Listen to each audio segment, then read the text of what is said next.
Alright, boys, let's address the elephant in the room. To turbo or not to turbo? Here we got a 2026 Chevy Traverse High Country. Look how big that thing is.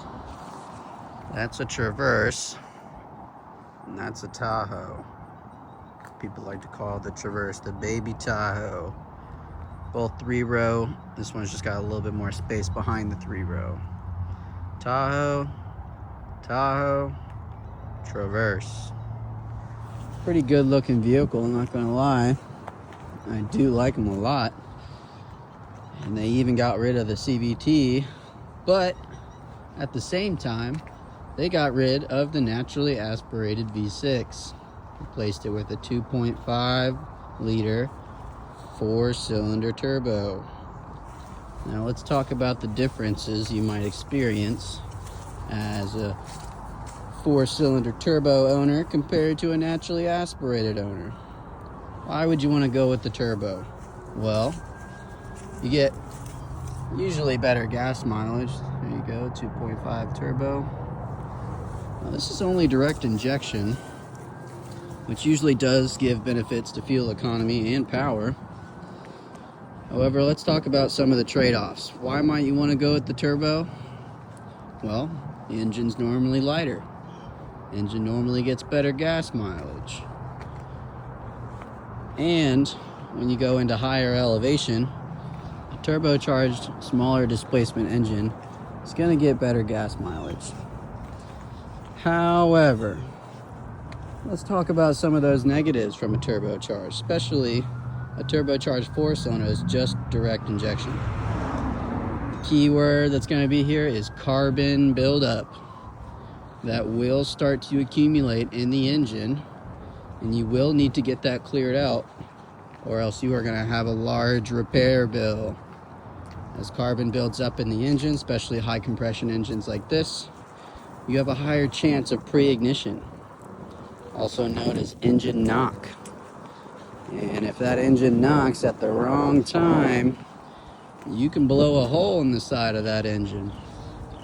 A pre-ignition, as the name implies, is the fuel-air mixture is igniting early. And if that pre-ignition happens as the piston is trying to go up, well, it'll shove it back down. And as you can probably imagine, it's not going to treat your camshaft too well. So, carbon buildup. I would guess the majority of engines, every 60,000 miles, you will need to get a fuel induction service to clear some of that carbon out, because it will accumulate on the back of those intake valves, increasing your chances of a pre-ignition, decreasing your fuel economy and power. That service on most 4-cylinder turbos can range anywhere from $300 to $500, including labor.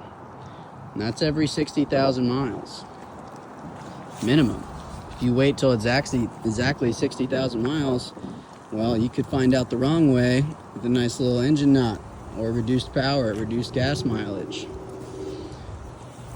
Another big thing about a 4-cylinder turbocharged engine is the quality of fuel needed to produce the power to push such a big vehicle usually needs to be pretty high. All right, your higher octane fuel is less likely to have pre-ignition or engine knock. So you're going to be spending more money on gas to fill it up. And that adds up over the years. Not to mention, the EPA likes to protect our trees, likes to reduce emissions. What does a turbocharged 4-cylinder need to reduce emissions? EVAP lines. You have to deal with all that extra fumes. EVAP lines can go bad, for sure. There's a lot of hoses, a lot of valves, a lot of rubber, a lot of plastic. And that stuff wears out over time. I used to have a Ford Focus ST, and I had to replace my purge valve twice in that thing. Part of the evap system. So you're gonna spend more on fuel, and your maintenance schedules are gonna be a little bit more aggressive. You have to change your oil more frequently because you have less oil in there, and it's under high heat and high compression. Now, with a naturally aspirated V6, you don't have to be so anal about the oil changes. You know, on this Turbo 4, I'd be changing my oil every 3,000 miles on the dot. Manufacturer might tell you 5,000 miles, but you got to think of what their goal is. So they want the vehicle to last, or they want you to come into the service department. They want you to come into the service department. That's where they make their money. They want you to go replace those evap lines and stuff. So it's not all great news for these big vehicles that are moving over to forced induction, small displacement engines. More frequent oil changes, more expensive fuel. And in the case of the Traverse, it really didn't gain that much gas mileage. I think it's like 1 mile per gallon difference between the naturally aspirated V6 that used to be in there.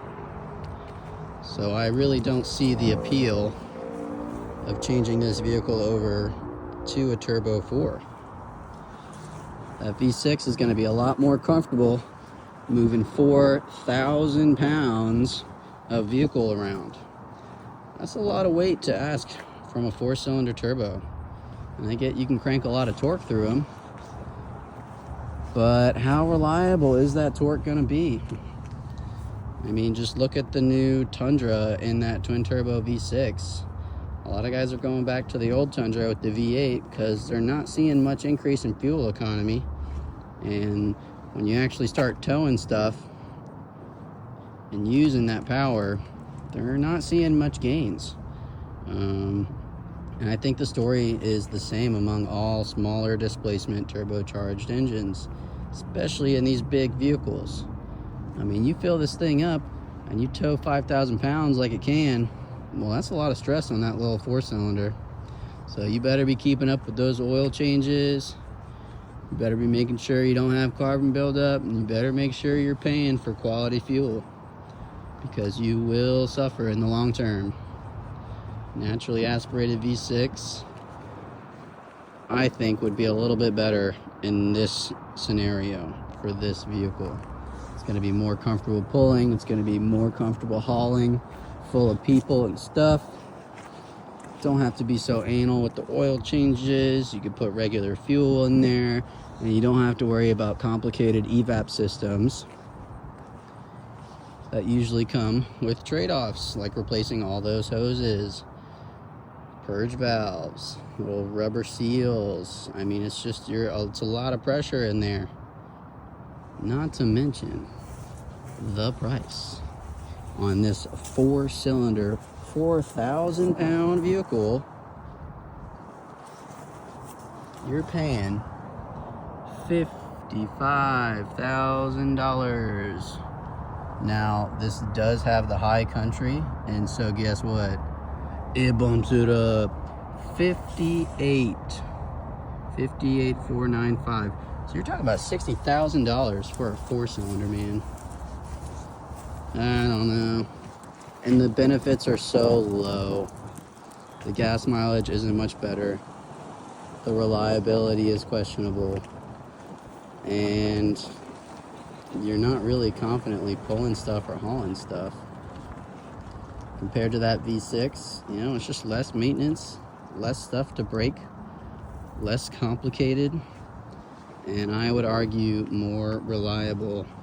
Not to mention all that fuel, that high quality fuel you got to put in this 4-cylinder, and all those frequent oil changes that will start to add up. And I can only imagine that 1 or 2 miles per gallon better you're getting with this 4-cylinder compared to the old V6. I don't think that's going to offset the price of increased oil change intervals and minimal power gains. It's just, I just don't see the appeal. To me, it feels like the only reason they would go to the 4-cylinder turbo is so they could advertise, oh, it makes a little bit more torque, a little bit more horsepower, gets 1 or 2 miles per gallon, but we're going to see you in our service lane a lot more. And you're going to be getting oil changes, and you're going to be spending more on a tank of gas because you got to get premium fuel in these things, man. And if you don't, well, you have increased risk of pre-ignition, which can cause serious damage to your engine, including full engine failure. So think about that before you go buy a large vehicle with a 4-cylinder in it, turbocharged 4-cylinder. You're stressing that thing hard, and you better take care of it well, or else it will not take care of you. This is the case in most small displacement large vehicles. When you get to passenger cars and small sedans and hatchbacks, well, that 4-cylinder isn't under that much stress. So think about that the next time you go to look at some of these new vehicles that are changing to smaller displacement, forced induction, especially when it's just direct injection. Carbon buildup, more frequent oil changes, more expensive fuel. So you tell me if that's worth 1 to 2 miles per gallon more, or 30 more torque, or whatever it is on the new model. It's not a lot more. It's pretty similar to the V6. Not to mention 4-cylinder normally sounds like shit. The V6 definitely has a little bit more grunt to it. It's just going to be more comfortable under stress. Simple as that. Not to mention the cooling system that goes with the turbocharged 4-cylinder.